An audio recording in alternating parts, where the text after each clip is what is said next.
మీరు ఎలాంటి బిజినెస్ చేస్తున్నా ఏఐ టూల్స్ ద్వారా మీ బిజినెస్ ని డబుల్ చేసుకోవచ్చు. జస్ట్ 49 రూపీస్కే ఏఐ టూల్. నమస్తే, వెల్కమ్ టు సుమన్ టీవీ. ప్రస్తుతం మనతో పాటు ఉన్నారు ఫ్యామిలీ కౌన్సిలర్ రజనీ రమ్మ గారు. నమస్తే మ్యామ్. నమస్తే నవీన. మ్యామ్, ఇది కామన్ టాపికే, కానీ ఇప్పటికీ ఈ విషయంలో నలిగిపోయే వాళ్ళు చాలా మందే ఉన్నారు. అంటే అటు భార్యకి ఇటు తల్లికి మధ్యలో ఎవరికి చెప్పుకోలేక, మనం చాలా మూవీస్ లో కూడా చూసాం ఇటువంటి సన్నివేశాలు. అమ్మకి చెప్పుకోవాలా, భార్యకి చెప్పుకోలేక బయటకు వచ్చేసి ఎవర్ గ్రీన్ సమస్య. దీనికంటే ఆదియు అంతము లేని అంటే అదే, దీనికి సొల్యూషన్ లేదు అంటారా? సొల్యూషన్ లేదా అంటే లేకుండా చేశారు కదా మరి. ఇప్పుడు చూడండి, మారాలి. మారుతున్న కాలంతో పాటు మనిషి ఆలోచన విధానం మారాలి. మనిషి మారాడు, ఆలోచనలు మారలేదు. మనిషి ఎలా మారాడు? రకరకాల వేషాలు, రకరకాల చదువులు, రకరకాల భాషలు, రకరకాల తిండి, ఎంత మారాడు కదా. ఆలోచనలు ఏమైనా మారినాయా? లేదు. వాడు చెడులోనే వెళ్తాడు, పక్కన వాళ్ళు చెడు చేస్తున్నాడు, వేలు పెట్టి చూపిస్తుంటాడు. వీళ్ళింట్లో కొంప కాలుతూ ఉంటుంది, ఎదుటి వాళ్ళ కొంపలో కాలుతుంది అని అందరికీ చెప్తాడు. అంటే ఆలోచనలు అక్కడే ఉన్నాయి కదా, అనాదిగా అక్కడే ఉన్నాయి. పక్కింటి వాళ్ళ మీద చెవులు, లేకపోతే పక్కింటి వాళ్ళ మీద కాన్సన్ట్రేషను. మరి ఆలోచనలు ఎక్కడ మారినాయి? అవి మారాలి. అయితే మగాడే కదా, ఆడదే కదా, ఎవరైనా సరే. ఇప్పుడు మా విత్తనం ముందా మొక్క, చెట్టు ముందా మొక్క ముందా అంటే దీనికి సమాధానం ఏం లేదు. అది ఎప్పటికప్పుడు మనం ఈ విత్తనాన్ని తీసుకెళ్ళి మొక్కగా పెట్టాలి. అది చెట్టు అయ్యాక దాని నుంచి విత్తనం తీసి మళ్ళీ మొక్క వేయాలి. చెప్పండి, దీనికి ఏమైనా ఉందా? లేదు. ఇది కూడా అంతే. ఎలా అంటే మారాలి మనిషి. ఇది అవి మనం పెంచి మనం పెద్ద చేసే చెట్లు అవి వేరు. మనిషి అనేవాడు మనది మన చేతిలోనే ఉంటుంది కదా. మనం ఎలా ఉండాలి, మనం ఎట్లా మాట్లాడాలి అనేది మన జీవితం మన గుప్పెట్లో ఉంటుంది. అంతే కదా, కళ్ళాల్లాగా మనం శాసించుకోవాలి మన జీవితాన్ని అని చెప్తారు. మరి అలాంటప్పుడు ఎంతమంది చేస్తున్నారు? కళ్ళు చెవులు ఎటు పని చేస్తే అటు వదిలేస్తారు, కాళ్ళు చేతులు ఎటుపోతే అటు విసిరేస్తారు, నోరు ఇంకా బాగా విసిరేస్తారు. ఇవన్నీ మారాలి. ఇవన్నీ మారాలంటే ఆలోచన మారాలి. తర్వాత ఇంకోటి ఉండాలి, కంట్రోల్ ఉండాలి. ఫ్యామిలీ మెంబర్స్ ఎవరైనా కానీ ప్రతి మనిషి అంటే మనిషేనండి. మనిషి అన్న తర్వాత మనిషే చేస్తాడు తప్పులు కదా. తెలిసి కొంత, తెలియక కొంత, పొరపాటున కొన్ని తప్పులు జరుగుతాయి. అయితే అవి కొన్ని మళ్ళీ నెక్స్ట్ టైము జాగ్రత్త పడగలగాలి. తప్పులు చేయొద్దు, మేము దేవుళ్ళు మీరు దేవుళ్ళు అని ఎవరు అట్లా ఏం లేదు. ఎవరమైనా సరే ఒకసారి తెలియక జరిగింది అనుకోండి, అయ్యో అని చెప్పి సరి చేసుకోవాలి. తెలిసి చేసామనుకోండి మళ్ళీ చెయ్యొద్దు అనుకొని మన మనసులో అనుకోవాలి. తర్వాత ఇంకోటి కంట్రోల్, సెల్ఫ్ కంట్రోల్ పెట్టుకోవాలి. అప్పుడు మనం చేయకుండా ఉంటాం కదా. ఇప్పుడు దేన్ని ఆపుకోగలుగుతున్నాం మీరు చెప్పండి? కోపం వస్తే కోపం చూపిస్తున్నాం, ఏడుపు వస్తే ఏడుస్తున్నాం, ఇంకా కోపం ఎక్కువైతే వాగుతున్నాం, ఇష్టం వచ్చినట్టు నోళ్ళు బారేస్తున్నాం. ఆ నోళ్ళు బారేసే వాళ్ళ నోట్లో నుంచి ఎటువంటి మంత్రాలు వస్తాయో కూడా మనకు బాగా తెలుసు. ఇదంతా ఎక్కడ ఉంది? కంట్రోల్లో ఉంది. ఇప్పుడు నిన్న జరిగింది పెద్ద గొడవ, ఇంకోసారి ఇలా జరగకూడదని మనం తీర్మానించుకున్నప్పుడు రెండోసారి అలా గొడవ జరిగినప్పుడు ఫ్రీక్వెంట్గా గొడవలు జరిగే ఇళ్ళు ఉంటాయండి. అప్పుడు రెండోసారికి ఎలా సిద్ధపడాలి? అమ్మో 2 రోజులు గొడవ జరిగి 3వ రోజు ఇది ఏమైనా వస్తుందేమో, ఖచ్చితంగా ఇది జరుగుతుందండి. అలాంటప్పుడు మనం ఏం చేయాలి? వెంటనే ఇవాళ ఏదైనా గొడవ జరుగుద్దేమో, రేపు జరుగుద్దేమో, నిన్న ఇలా జరిగింది కదా, మన ఈసారి ఇలాంటి సిచ్యువేషన్ వస్తే మనము కంట్రోల్ ఎలా చేసుకోవాలి, జాగ్రత్తగా ఉండాలి. సెల్ఫ్ ఆటో సజెషన్స్ ఇచ్చుకుంటూ ఉండాలి ప్రతి ఒక్కళ్ళు. భర్తే కానీ, భార్య కానీ, అత్తయ్య కానీ, తల్లి కానీ, తండ్రి కానీ, ఎవరైనా సరే. మీరు అడిగారు భార్యకి తల్లికి మధ్యలో నలిగిపోతున్న మగాడని. ఇది అసమర్థత అని నేను అంటాను. దీని మీద వీడియోలు మనం చాలా చేసాం, అంటే ఇంకో స్టైల్లో చేసాం. గొడవ రాకుండా ఉండాలంటే టీచర్ ఏం చేస్తుందండి? క్లాస్లో గట్టిగా అరుస్తుంది, సైలెన్స్ అంటుంది, అలర్ట్ చేస్తారు. చేతిలో ఏదైనా ఉంటే టేబుల్ మీద టక్క కొట్టడం, డస్టర్ ఉంటే డస్టర్తో కొట్టడం చేస్తే అందరూ సైలెంట్ అవుతుంటే అది ఏంటంటే అంతమందిని క్లాస్ రూమ్లో కంట్రోల్ చేసే విధానం అది. మరి ఇంట్లో కూడా ఒకటి ఉంటుంది. అది ఏంటి? ఇటు పక్కకి తీసుకొచ్చి ఇటు పక్కకి తీసుకొచ్చి ఇటు చెప్పకుండా దానివల్ల ఏమవుతుందో తెలుసా? గొడవలు వస్తాయి. తల్లి అందని చెప్పి భార్యతో అంటే భార్యాభర్తలకు గొడవలు వస్తాయి. భార్య అందని చెప్పి తల్లి దగ్గర చెప్తే తల్లి కొడుకులకు వస్తుంది. మళ్ళీ మధ్యలో ఈ తండ్రి అనేవాడు ఉంటాడు. ఆ తండ్రి ప్రతి దాంట్లో ఏలు పెడతాడు. అంటే ఆజ్యం పోసినట్టు అనమాట. అగ్నికి ఆజ్యం తోడైనట్టు ఏదో ఒకటి గిలుతాడు. ఆ గిలటం ఖచ్చితంగా భార్యనే గిలుతాడు. ఆ భార్య ఏమనుకుంటుంది? వెంటనే ఇటు కొడుకు సపోర్ట్ లేదు, ఇటు భర్త సపోర్ట్ లేదు.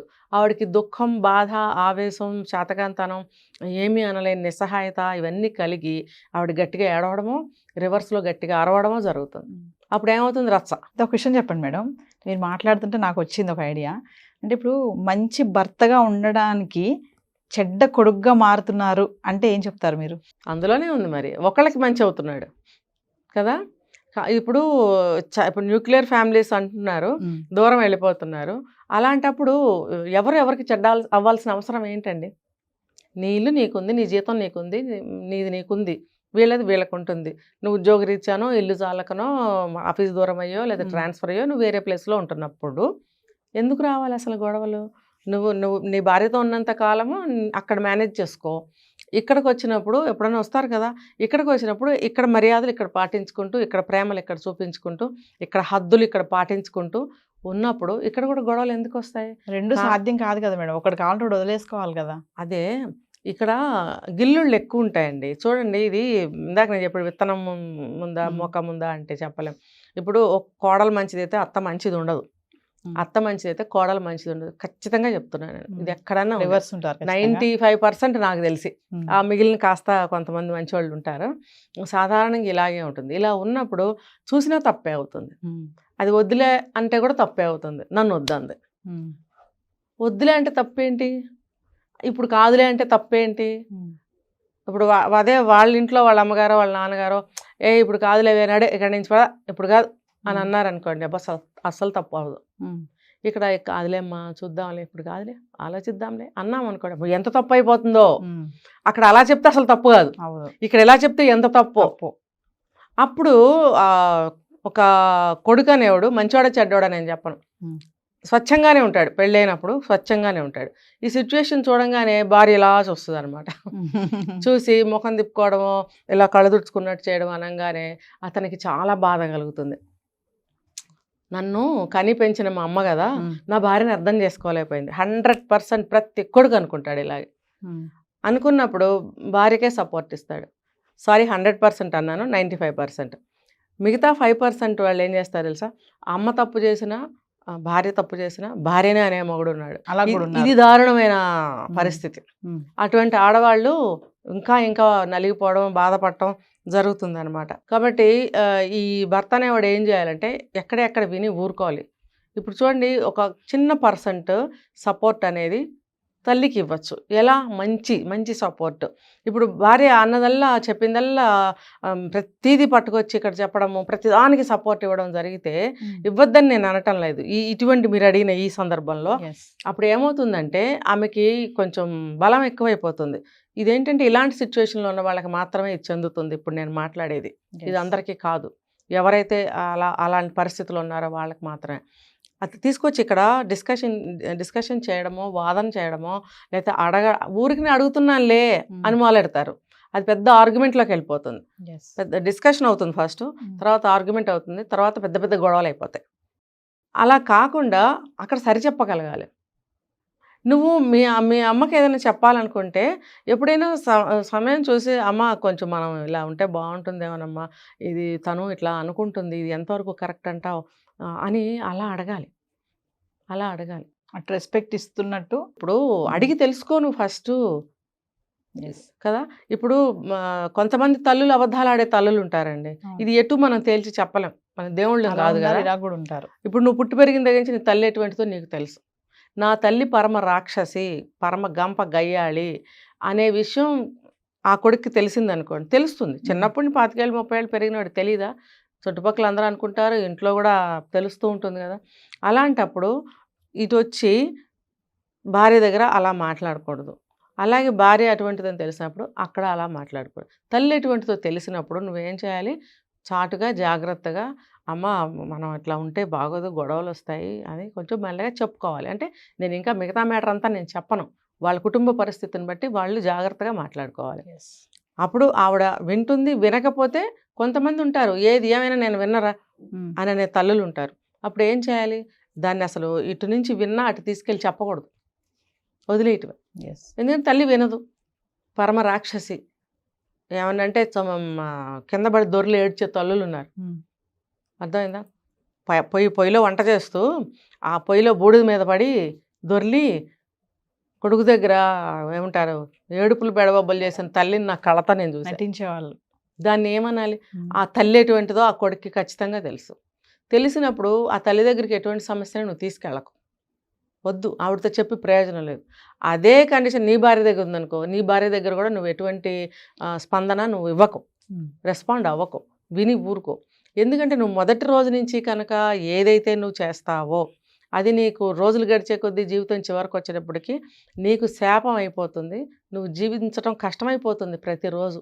అంత ప్యాంపరింగు, అంత సపోర్టు, అంత అన్ని ఆవిడే కరెక్టు అని నువ్వు అనటం మొదలుపెట్టావంటే నీ జీవితం నాశనం అవుతుంది. కాబట్టి వింటే విని అక్కడే వదిలి, అది అవసరాన్ని బట్టి ఏదైనా చిన్నది ఏదైనా ఉంటే చూసుకోండి తప్ప అదే పనిగా ఆవిడని సపోర్ట్ చేయడము, ఇటు వచ్చి తల్లిని తిట్టడము, తల్లి ఎక్కిస్తే తీసుకెళ్ళి భార్యని తిట్టడం, కొట్టడం. ఎంత వయసు వచ్చినా భార్యలను కొట్టే భర్తలు ఉన్నారు. ఎంత 80 ఏళ్ళు వచ్చినా కొడుతున్నారు. 80 ఏళ్ళు వచ్చిన స్త్రీ దెబ్బలు ఎలా తింటుందండి? ఓపిక ఉంటుందా? వయసులో దెబ్బలు కొడితే వయసు కాబట్టి రికవర్ అవుతుంది, కళ్ళు తుడుచుకుంటుంది, పనులు చేసుకోండి. వయసు ఉడికిపోయిన తర్వాత ఆవిడ ఎలా పాపం చెప్పండి? దెబ్బలు తినే వయసా? తినే వయసు కాదు. అసలు ఆ వయసుకి ఇవ్వాల్సిన గౌరవం అది కాదు. రెస్పెక్ట్ చేయాలి భార్యని. ఆ వయసు, అంత వయసు వచ్చే వరకు నీ దగ్గర ఉన్నది అంటే నీతో ఉండి కాపురం చేస్తుందంటేనే చాలా గ్రేట్. అటువంటి భార్యని నువ్వు కొట్టడం ఎందుకు, తిట్టడం ఎందుకు? అలా చేయకూడదు. కొంతమంది తల్లిని కొట్టే సుపుత్రులు ఉన్నారు. ఇంక వాళ్ళకి ఏం చెప్పాలి? ఎందుకంటే ఇదే కారణం. సగం కారణం ఇదే ఉంటుంది, సగం కారణం వాళ్ళ డబ్బులు. మన చూడండి, ఒక తల్లిని నగలు లాక్కుని చంపేశాడని, అలాంటి అవసరాల కోసం కూడా చేస్తున్నారు. కారణం ఏదైనా సరే వాళ్ళ నెగటివిటీ కానీ వాళ్ళ ఆలోచన కానీ అలా ఉంటుంది వాళ్ళ మీద, భార్య మీదైనా తల్లి మీదైనా. ఎవరిని కూడా తప్పు, ఎవరిని కూడా కరెక్ట్ అని కూడా మనం చెప్పలేం. కాబట్టి బ్యాలెన్స్ చేసుకోవాలి. ఇటు విన్నప్పుడు నువ్వు ఈవిడ ఎలాంటిదో నీకు తెలిసినప్పుడు ఇక్కడే వదిలి, నువ్వు అక్కడ అడక్కు.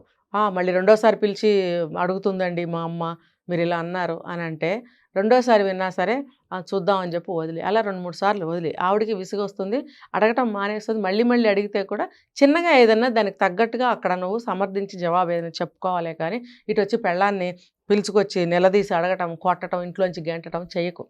అలాగే భార్య చెప్పిన మాటలు విని తల్లిని కూడా అలా చేయకు. అలాగే ఆ తల్లి ఆలోచన విధానం మార్చుకోవాలి, ఈ కోడల ఆలోచన విధానం కూడా సరిపెట్టుకుని పోతూ ఉండాలి. ఏంటండి ఈ రోజుల్లో ఎవరికెవరు ఎవరు నలుగురు మనుషులు కలిసి ఉండాలి అని అంటే వాళ్ళ మధ్యన ఏముండాలి? సత్సంబంధాలు ఉండాలి. ఒకళ్ళ మీద ఒకరికి ఎంతో కొంత ఇష్టం, ప్రేమ అని రాగాలి పుట్టించుకోవాలి. ఏం రావు, ఎందుకుంటే ఉండవు. విత్తనం పెట్టి దాన్ని పెంచి పోషించుకుని మనం అలా కలిసిమెలిసి ఉండాలి తప్ప ఇలా చేసుకుంటే ఎవరికి కాకుండానే పోతారు. అయితే ఫైనల్గా మేడం ఒక 2-3 టిప్స్ చెప్తారా?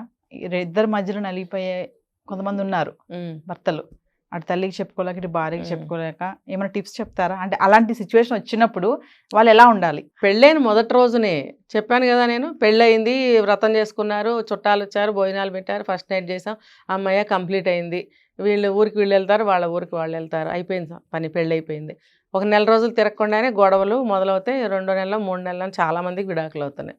మరి ఎందుకు వస్తుంది ఇదంతా అంటే ఈ అబ్బాయి కానీ అమ్మాయి కానీ ఫస్ట్ నైట్ అని అంటారు, వాళ్ళ కార్యక్రమాలు ఫినిష్ చేసుకుని ఊళ్ళకి వెళ్ళిపోవాలి కాబట్టి.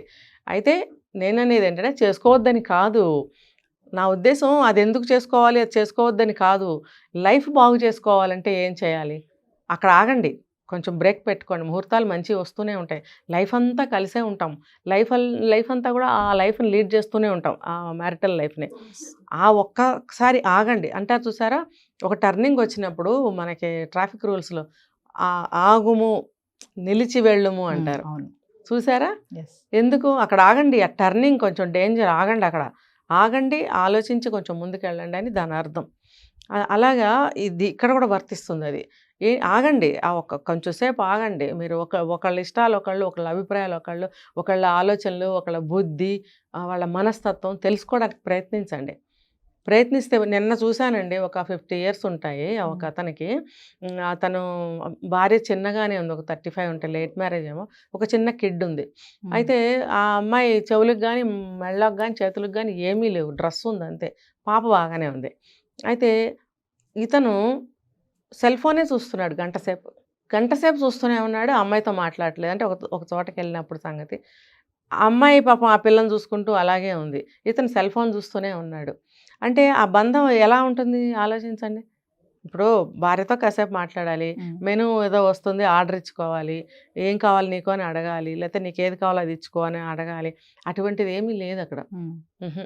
నేను సాటర్డే అనమాట పని మీద వెళ్ళొస్తూ ఎక్కడో ఒక టిఫిన్ దగ్గర ఆగినప్పుడు సంగతి ఇది. మేము వెళ్ళాము, మాతో పాటు చాలామంది వచ్చారు, అందరూ తిన్నారు వెళ్ళిపోయారు, మేము కూడా తిని వెళ్ళిపోతున్నాం. వాళ్ళకి మాత్రం రాలేదు, ఫుడ్ రాలేదు. నేను బేరర్ని పిలిచి చెప్పాను, వాళ్ళు 1 hour పైన ఏంది వచ్చి వాళ్ళకి ఆర్డర్ ఎందుకు తీసుకోవు అని అంటే అటు ఇటు వెర్రిగా చూసి అతను వెళ్ళాడు తీసుకోవడానికి. అంటే అతన్ని కూడా పిలిచి ఆర్డర్ కూడా ఇవ్వలేనంత ఇదిగా నువ్వు అక్కడ ఉన్నావు అంటే మీ మధ్యన బాండ్ ఎలా ఉంది, అసలు భార్య మనస్తత్వం, భార్యకి ఏమి ఇష్టమో ఆమె అన్నీ కూడా నువ్వు తెలుసుకోవాల్సింది ఎప్పుడంటే ఆ రోజు నువ్వు అలా ఉంటే ఈ రోజు నువ్వు ఇలా ఉండవు. ఇప్పుడు ఈరోజు మీ ఇంట్లో ఇలా గొడవలు రావు. ఆ రోజును కనుక మీరిద్దరు మనసులు ఓపెన్ చేసి మాట్లాడుకోవాలి. ఎందుకనంటే వీలైతే పెళ్ళికి ముందు కూడా ఒకసారి మాట్లాడుకోవాలి, పెళ్ళి అయ్యాక ఆ రోజు మళ్ళీ ఒకసారి రిమైండ్ చేసుకోవాలి. అంతేగాని ఫస్ట్ నైట్కి తొందర పడకూడదు. ఒక్క రోజుది ఏం పోయిందండి, ఆగి అక్కడ మాట్లాడుకోవాలి. మన లైఫ్ ఇలా లీడ్ చేయాలి, ఇటువంటి అభిప్రాయాలు ఉన్నాయి, పెళ్ళికి ముందు మాట్లాడుకుంటే ఇంకా సేఫ్. ఇది మళ్ళీ ఒకసారి గుర్తు చేసుకో, మనం ఇలా అనుకున్నాం కాబట్టి మన లైఫ్ని ఈరోజు, అప్పుడు పెళ్ళి కాకముందు అనుకున్నాం, ఇది పెళ్ళి అయింది, మన నెక్స్ట్ మ్యారిటల్ లైఫ్ని ఎలా మనం లీడ్ చేయాలి, నా అభిప్రాయాలు ఇవి, నీ అభిప్రాయాలు ఏమైనా ఉంటే నాకు చెప్పు, మన పాస్ట్లో ఏమన్నా ఉంటే చెప్పుకుందాము. ఇలా ప్రతి ఒక్కటి కూడా ఆమె ఇష్టాలు, ఆహార వ్యవహారాలు, తన ఉంటాయి రకరకాల లక్షణాలు, అవన్నీ కూడా చెప్పుకోవటం అనేది చాలా ఉత్తమం అనమాట పెళ్ళికి ముందు. అప్పుడు ఏమవుతుందంటే పెళ్ళి అయిన తర్వాత కమిట్ అవుతారు. ఇప్పుడు మనం మాట ఇచ్చుకున్నాం కదా, ఇప్పుడు వాళ్ళ మదర్తో కానీ ఫాదర్తో కానీ ఇన్లాస్ ఫ్యామిలీతో కానీ ఎవరితో అన్నా నేను ఆ రోజు ఇచ్చిన మాట ప్రకారం నేను నిలబడాలి అని ఈరోజు కమిట్ అవుతారు. ఆ రోజే కమిట్ అవుతారు, ఈరోజు ఇంకా గట్టిగా కమిట్ అవుతారు. ఎందుకు అనంటే భార్యాభర్తలు ఒకళ్ళంటే ఒకళ్ళు ఇష్టంగా ఉంటారు, పెళ్ళైనప్పుడు ఉంటారు, ఒకళ్ళంటే ఒకళ్ళు మోజుగా అట్రాక్షన్గా ప్రేమతో చూసుకోవడము, టచ్ చేసుకోవాలి అనే ఒక మోజులు అట్లా ఉన్నప్పుడు అప్పుడు మంచిగా ఇలాంటివన్నీ మాట్లాడుకుంటూ ఉంటే ఆ ఇష్టంతో ఆ ప్రేమతో వింటారు. అమ్మాయి అయినా అబ్బాయి అయినా ఇద్దరు, ఒకళ్ళని అనటంలా, నేను భార్యాభర్తలు అంటున్నాను, ఇద్దరు కూడా ఒకళ్ళ మాట ఒకళ్ళు వినే సమయం అదే. ఆ తర్వాతే మీరు దేనికైనా ఫస్ట్ నైట్ తర్వాత అన్నీ చేసుకోండి. అప్పుడు అలా కనుక కమిట్ అయినట్టయితే నెక్స్ట్ వచ్చే ఇళ్లలో ఇలాంటి గొడవలు జరగవు. మొన్ననే మ్యారేజ్ అయింది, 15 రోజులు అవ్వక మ్యారేజ్ అయింది. పేరెంట్స్కి లేట్గా పుట్టిన సంతానం, పెళ్ళి ఇంకా లేట్ అంటే టూ లేట్ పెళ్ళి, 35 క్రాస్, ఇంకా రేపో మాపో 40 కూడా వచ్చేస్తాయి. ఆ టైంలో తల్లిదండ్రులు వంగిపోయారు. ఎందుకంటే వాళ్ళకి 40 వచ్చినప్పుడు పుడితే ఇప్పుడు వాళ్ళ వయసు ఎంత ఉంటుంది. సో అంత ఓల్డ్ అయిపోయిన తల్లిదండ్రులు, వాళ్ళ కోసమే నేను ఇన్ని రోజులు పెళ్లి చేసుకోలేదు అన్నాడు, ఇప్పుడేమో వాళ్ళ కోసం పెళ్లి చేసుకున్నాను అని అన్నాడు. అన్నప్పుడు వాళ్ళ తల్లిదండ్రుల్ని ఎలా నువ్వు హ్యాండిల్ చేయాలి, వచ్చిన అమ్మాయితో నువ్వు ఎలా బిహేవ్ చేయాలి ఇంట్లో పేరెంట్స్తో, ఆ అమ్మాయితో కదా. ఎంతంత పెద్ద టాప్ లేచిపోయే కేకలు, కొట్టినంత పని చేసినంత కేకలు పేరెంట్స్తో. కొత్తగా వచ్చిన అమ్మాయి పరిస్థితి ఏంటి? అందుకే నేను చెప్తున్నా, ఫస్ట్ నైట్కి ముందే మాట్లాడుకోండి, పెళ్ళికి ముందే మాట్లాడుకోండి, ఇంకా వీలైతే పెళ్ళికి ముందే కౌన్సిలింగ్ తీసుకోండి. మాలాంటి వాళ్ళు ఉన్నాం కదా, మా దగ్గరకు వచ్చి కౌన్సిలింగ్ తీసుకోండి. తీసుకుంటే ఏమవుతుందంటే పాతకాలంలో అవసరం లేకపోయింది, ఇప్పుడు ప్రతి ఒక్కరికి అవసరమే. ఇప్పుడు జ్వరం వస్తే పారాసెటమాల్ వేసుకోవాలని అందరికీ తెలుసు, కానీ డాక్టర్ దగ్గరికి ఎందుకు వెళ్ళాలి? ఆ కాలంలో వచ్చిన జ్వరానికి ఎటువంటి ట్యాబ్లెట్ ఇవ్వాలి, ఎటువంటి యాంటీబయాటిక్ ఇవ్వాలి, ఎన్ని రోజులు డోస్ ఇవ్వాలి, మన బాడీ కండిషన్ బట్టి డాక్టర్ ప్రిస్క్రిప్షన్ ఇస్తారు. ఇది కూడా అంతే, సేమ్, అందరికీ ఒకటే నడవదు. ఇప్పుడు నువ్వు ఇలా చేయమ్మా అంటే ఇంకో అమ్మాయికి అది కుదరదు, ఆ అమ్మాయి కండిషన్స్ ప్రకారం ఇంకోటి చెప్పాలి, ఆ అబ్బాయి మనస్తత్వాన్ని బట్టి ఇంకోటి చెప్పాలి కదా. సో బిఫోర్ మ్యారేజ్ కౌన్సిలింగ్ తీసుకోండి. మీరు టిప్ అడిగారు కదా, సెకండ్ టిప్, బిఫోర్ మ్యారేజే కౌన్సిలింగ్ తీసుకోండి. పెళ్ళికి ముందే మీరు ఇట్లా ఒక ఒప్పందానికి రండి, పెళ్ళి అయ్యాక రిమైండ్ చేసుకోండి, తర్వాతే మీరు ప్రొసీడ్ అవ్వండి. అప్పుడు ఇంట్లో తల్లితో మీరు ఎలా మాట్లాడాలో, అప్పుడు నువ్వు సరిగ్గా లేకపోయినా నీ భార్యతో కమిట్ అయి ఉన్నావు కాబట్టి పెళ్ళికి ముందు ఇలా ఉండాలని ఆటోమేటిక్గా నువ్వు మారుతావు. మరి నువ్వు కూడా ఈ విధంగా అల్లరి చేయవు, ఇల్లు ప్రశాంతంగా ఉంటుంది. పాపం ఆ తల్లి నాకు ఎప్పుడు కోడలు వస్తుందో, నా కొడుకు జీవితం ఎప్పుడు బాగుంటుందో, ప్రతిరోజు విపరీతమైన పూజలు, మొక్కులు, ఉపవాసాలు, ఆ ఉపవాసాలతోనే కళ్ళు తిరిగి పడిపోతుంటుంది ఆవిడ అస్తమానం. మరి అటువంటి తల్లిని నువ్వు ఇలా భార్య ముందు ఎట్లా ఎందుకు తిడుతున్నావు? నేను చెప్పాను, కోడలు మంచిది అయితే అత్త మంచిది కాదు, అత్త మంచిది అయితే కోడలు కాదు అనేది కూడా ఇక్కడి నుంచే స్టార్ట్ అవుతుంది. అవునా కదా? కొడుకు ఈ రకంగా బిహేవ్ చేస్తే మంచి కోడలు కూడా చెడ్డగా మారిపోతుంది. కొడుకే తిడుతున్నాడు అంటే షీఈ్ బ్యాడ్. సో నేను రెస్పెక్ట్ ఇవ్వాల్సిన పని లేదు. నేను చెప్పాను కదా, మామ ఏం చేస్తాడు, డ్రామా చూస్తుంటాడు, లేకపోతే ఏలు పెడతాడు, లేదా ఆయిల్ వేస్తాడు, ఈ మూడే చేసేది మామ. ఈజ్ ఈక్వల్ టు మామగారు చాలా మంచోడండి, మంచివారు. అబ్బో మా అత్తయ్య అబ్బో. గయ్యాలి. ఎక్కడైనా ఇది కామనే మేడం. ఇప్పుడు ఏం చెప్తారు, ఇది హృదయ విదారకమైనటువంటి పరిస్థితి అండి ప్రతి ఇంట్లో. అప్పుడు కొడుకు, మీరు అడిగారు కొడుకు ఎలా ఉండాలి కదా, మంచి అబ్బాయిలు నేను ఎప్పుడు చెప్పను, బుద్ధి తక్కువ వాళ్ళు ఉంటారు కదా, ఆ బుద్ధి తక్కువ వాళ్ళకి నేను చెప్తున్నాను, నువ్వు ఎలా బ్యాలెన్స్ చేసుకోవాలంటే ఇదిగో ఇలా చేసుకోవాలి. అంతేగాని నువ్వు పెద్ద ఇదని చెప్పి గై గై అని పెళ్ళా ముందు హీరో అయిపోతే నువ్వు జీరో అవుతావు, రేపు 2 రోజుల్లోనే అయిపోతావు. Thank you madam.